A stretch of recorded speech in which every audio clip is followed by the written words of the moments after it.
1 अप्रैल 2021 से companies act 2013 के schedule 3 में कई बदलाव लाए गए हैं। जैसा कि हम सब जानते हैं, कंपनीज एक्ट के शेड्यूल 3 में कंपनी के बैलेंस शीट और प्रॉफिट एंड लॉस अकाउंट को प्रिपेयर करने के जनरल इंस्ट्रक्शंस दिए गए हैं।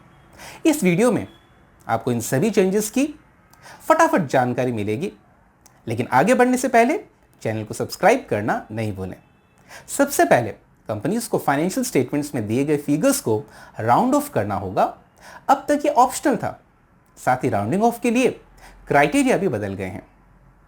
अब राउंडिंग ऑफ के लिए क्राइटेरिया टोटल इनकम के आधार पर होगा। इससे पहले राउंडिंग ऑफ के लिए क्राइटेरिया टर्नओवर के आधार पर होता था।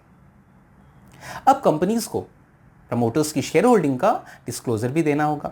इसके तहत प्रमोटर्स का नाम, प्रमोटर्स द्वारा होल्ड किए गए number of shares, in shares का टोटल शेयर्स में परसेंटेज और फाइनेंशियल ईयर के दौरान शेयर होल्डिंग में जो परसेंटेज चेंज हुआ उसका डिस्क्लोजर भी देना होगा। शॉर्ट टर्म बोरोइंग्स हेडिंग्स में current मैच्योरिटीज of long term borrowings को भी सेपरेटली डिस्क्लोज किया जाएगा। उन ट्रेड पेबल्स के लिए एक एजिंग शेड्यूल बनाना होगा जो पेमेंट के लिए ड्यू है। इसमें ट्रेड पेबल्स का बाइफर्केशन 1 वर्ष से कम, 1 से 2 वर्ष और 3 वर्ष से अधिक में किया जाएगा। ट्रेड पेबल्स एजिंग शेड्यूल की तरह ही ट्रेड रिसीवेबल्स एजिंग शेड्यूल भी दिया जाएगा, जिसमें 6 महीने से कम, 6 महीने से 1 साल, 1 से 2 साल, 2 से 3 साल और 3 साल से ज़्यादा के लिए ट्रेड रिसीवेबल्स आउटस्टैंडिंग का डिस्क्लोजर दिया जाएगा। अब security deposits, long term loans and advances heading के अंडर डिस्क्लोज नहीं किया जाएगा, बल्कि other non current assets heading के अंडर डिस्क्लोज किया जाएगा। जिस पर्पसेस के लिए बोरोइंग्स की गई थी, अगर कंपनी उन पर्पसेस के लिए फंड्स का यूटिलाइजेशन नहीं करती है तो ऐसा नहीं करने के रीजंस का भी डिस्क्लोजर देना होगा। कंपनी उन पर्पसेस का भी डिस्क्लोजर करेगी जिनके लिए बोरोइंग्स का यूटिलाइजेशन किया गया है। अगर कंपनी के पास करंट एसेट्स की सिक्योरिटी पर बैंकों या फाइनेंशियल इंस्टीट्यूशन से बोरोइंग्स है तो यह डिस्क्लोजर दिया जाएगा कि क्या बैंकों या फाइनेंशियल इंस्टीट्यूशंस में कंपनी द्वारा फाइल किए गए करंट एसेट्स के क्वार्टरली रिटर्न्स या स्टेटमेंट्स कंपनीज के बुक्स ऑफ अकाउंट्स के साथ एग्रीमेंट में है। यदि वे एग्रीमेंट में नहीं है तो समरी ऑफ रिकंसिलिएशन और मटेरियल डिस्क्रिपेंसीज के रीजंस का एडिकेट डिस्क्लोजर करना होगा। यदि कंपनी ने अपनी प्रॉपर्टी, प्लांट एंड इक्विपमेंट का रीवैल्यूएशन किया है तो कंपनी ये डिस्क्लोजर करेगी कि रीवैल्यूएशन एक रजिस्टर्ड वैल्यूअर द्वारा किए गए वैल्यूएशन पर बेस्ड है।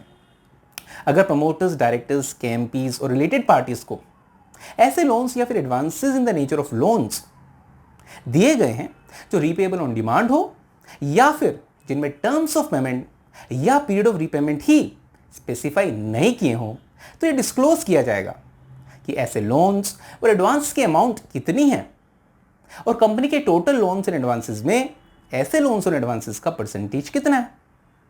कैपिटल वर्क इन प्रोग्रेस का एजिंग शेड्यूल दिया जाएगा। इसमें कैपिटल वर्क इन प्रोग्रेस को 1 वर्ष से कम, 1 से 2 साल, 2 से 3 साल और 3 वर्ष से अधिक वर्षों में बाइफरकेट किया जाएगा। इस तरह इंटेंजिबल एसेट्स अंडर डेवलपमेंट, इसके लिए भी एजिंग शेड्यूल दिया जाएगा, जिसमें इंटेंजिबल एसेट्स अंडर डेवलपमेंट को 1 वर्ष से कम, 1 से 2 वर्ष, 2 से 3 वर्ष और 3 वर्ष से अधिक वर्षों में बाइफरकेट किया जाएगा। अगर किसी भी बेनामी प्रॉपर्टी रखने के लिए कंपनी के खिलाफ कोई प्रोसीडिंग इनिशिएट की गई है या फिर कोई प्रोसीडिंग पेंडिंग है तो कंपनी ऐसे प्रॉपर्टी की डिटेल्स, ऐसी प्रॉपर्टी की अमाउंट और बेनिफिशियरीज की डिटेल्स डिस्क्लोज करेगी। यदि ऐसी प्रॉपर्टी बुक्स में है तो बैलेंस शीट में इसके रेफरेंस को भी डिस्क्लोज करना होगा। यदि प्रॉपर्टी बुक्स में नहीं है तो इस फैक्ट को रीजंस के साथ डिस्क्लोज किया जाएगा। जहां बेनामी कानून के तहत कंपनी के खिलाफ कोई प्रोसीडिंग्स की गई है, इसकी डिटेल्स को भी डिस्क्लोज करना होगा।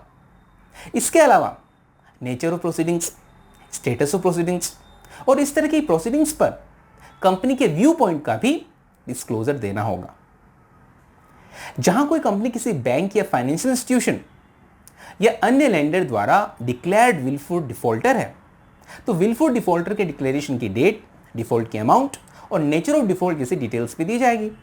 अगर कंपनी ने कोई ट्रांजैक्शन ऐसी कंपनियों के साथ किया है जो स्ट्रक ऑफ हो चुकी है कंपनी ऐसे स्ट्रक ऑफ कंपनी के नाम को डिस्क्लोज करेगी।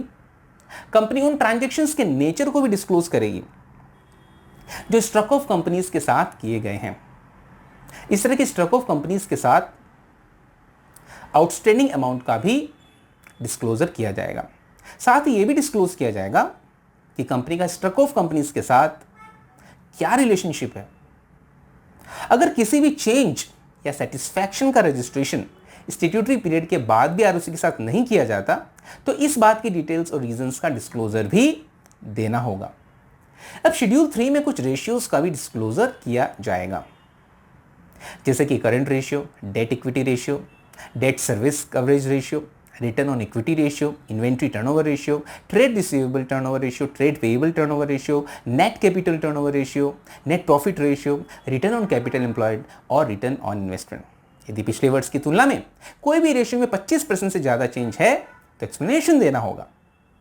कंपनी बोरोड अमाउंट और प्रीमियम के यूटिलाइजेशन का भी डिस्क्लोजर देगी। इसके अलावा अगर कंपनी को किसी भी व्यक्ति या संस्थाओं और विदेशी संस्थाओं से फंड्स रिसीव हुए हैं ताकि वह आगे किसी और को लैंड कर सके या कहीं और इन्वेस्ट कर सके या किसी थर्ड पार्टी को गारंटी या सिक्योरिटी दे सके, इस बात का भी डिस्क्लोजर देना होगा। कंपनी उन ट्रांजैक्शंस की डिटेल्स को भी देगी जिन्हें इनकम टैक्स एक्ट 1916 के तहत किसी भी टैक्स असेसमेंट में वर्ड्स के दौरान इनकम के रूप में सरेंडर या डिस्क्लोज तो किया गया है, लेकिन बुक्स ऑफ अकाउंट में डिस्क्लोज नहीं किया गया। असेसमेंट सर्च से संबंधित हो सकती है या असेसमेंट सर्वे से संबंधित हो सकती है या ये असेसमेंट इनकम टैक्स एक्ट 1961 के किसी अन्य रिलेटेड प्रोविजंस के तहत भी हो सकती है।